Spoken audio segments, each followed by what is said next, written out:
All right, here we are. I'm going to get ready.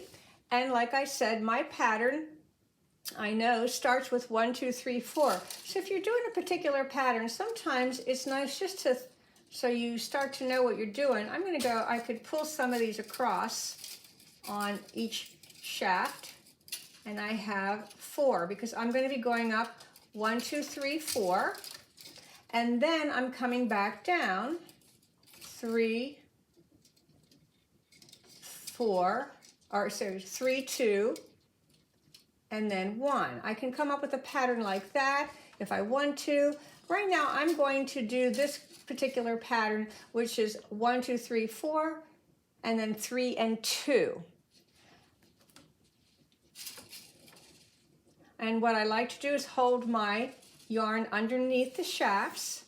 And then I'm going to go up here, I'm going to peel the first one off. I'm going to keep it in the lee sticks, peel it through. Now I don't use a heddle hook. Some people do. I go it in half and I pull it through and I push that one to the side. Now I go over here and what's happening is they peel off. So if you made your warp every other one, this one, the top one came over the top. This one's coming out from on the bottom. And I fold it half again, and that's 2. Then I'm going to my next one, which is 3. Fold again, push, pull it through, push that to the side.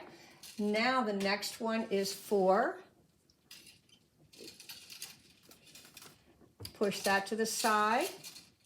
Now I'm going back to 3 and 2. Now the other thing I can do, now this is, I know, just a few heddles. Sometimes I normally thread a few more than that. But now I can even stop for a moment and check. Because with this pattern, I have 1 heddle here. I have 2 on 2, 2 on 3, and 1 in the back. So I know that so far I haven't made any errors, and I can kind of do an overhand slip knot again because I'm going to be taking this off when I thread the reed. So I can do the same thing again. Push these out of the way, and I'm going to go 1, 2. This particular loom has some old heddles on it and some newer ones. 3, 4, and go back again, 3 and 2. And I'll do the same thing again. Again, go back here, peel 1 across, pull it through, and again, this is what I do. You can also use a heddle hook, but this way I'm keeping this fairly tight, so it's easy to pull the next thread and coming through and pulling it through again. This is 3, and yes, I often count out loud while I'm doing this. And 4. And now I'm going back the other direction. 3 and 2. So now I have my next group. And again, I can go over and I can check it to make sure I can see above that the heddles are correct. And I can do an overhand little loop on there, and I will continue. I'll probably do more groups of the next time. Instead of just doing it one time, I might do it twice. So I might go 1 or 4, 3, excuse me, the other direction. I might go 1, 2, 3, 4, and then go back again, 3, 2, and then do it again. 1, 2, 3, 4, 3, and then 2. So that will probably be the grouping that I'll do. And again, I'll put it to the side. And this time, when I look, I know if I have it threaded correctly, it should have 2. And then the next one we have 4. Then we have 4 and then 2 again. And that's one way to check your threading as you go along. 1/4 of the way through, and you can see that all the colors are lining up. I did the pink, the blue, the kind of the light orange, and the light green, and now I'm going to repeat it.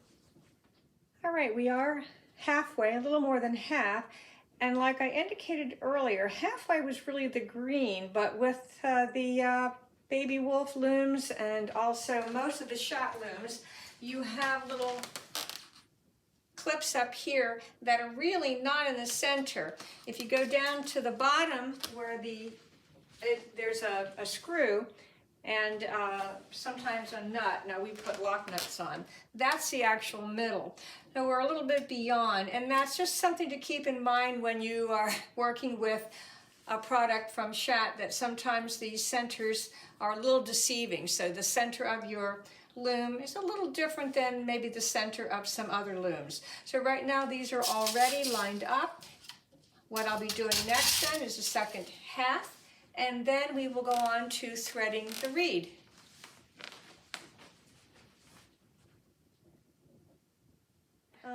Before we go on to threading the reed, I just want you to take a look in the back. Some other recordings that I've done, when I've threaded my heddles, I take the thread out of the lead sticks.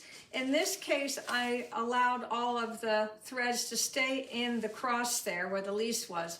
One reason is that if you do make a threading error, it's a lot easier to go back and fix it. If you take all of your threads out of the where the cross is, where the lead sticks is, it makes it a little more difficult to find that error, or basically when the cross is gone, I'll put it that way. If you keep the cross in there and you can check it, you might even want to keep all of that together even when you're ready to do your weaving, and then before you're weaving, take it out. That's up to you. I usually take my lead sticks out, the rattle and everything off before I actually do my weaving. But I just wanted to point that out to you if you have been watching some other recordings that I've done.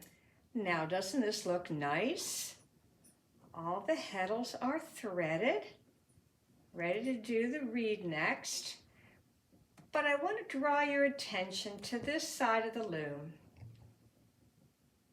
I want you to take a look at the heddles here. If you remember at the beginning, I said it's very important to make sure you have enough heddles on your shafts and on both sides. Well, I'm done here, but I have plenty left over on one. I have plenty left over on two, but guess what? I ran out on three. I still have plenty on four. So sometimes when you are doing things, you just don't follow your own directions. So I just want again to remind you that when you are going to start your project, it is important to make sure that you have enough heddles on each of your shafts. Put them on. For the Shat loom, you can take these out. There's a little shelf here, you pop that out. You can lift all of these out and you can add heddles, and you can also take them off. And there's a lot of different techniques and ideas out there of how to take them on and off without too much frustration. But trying to put them on right now would be a bit of a challenge. So I just want to share that with you.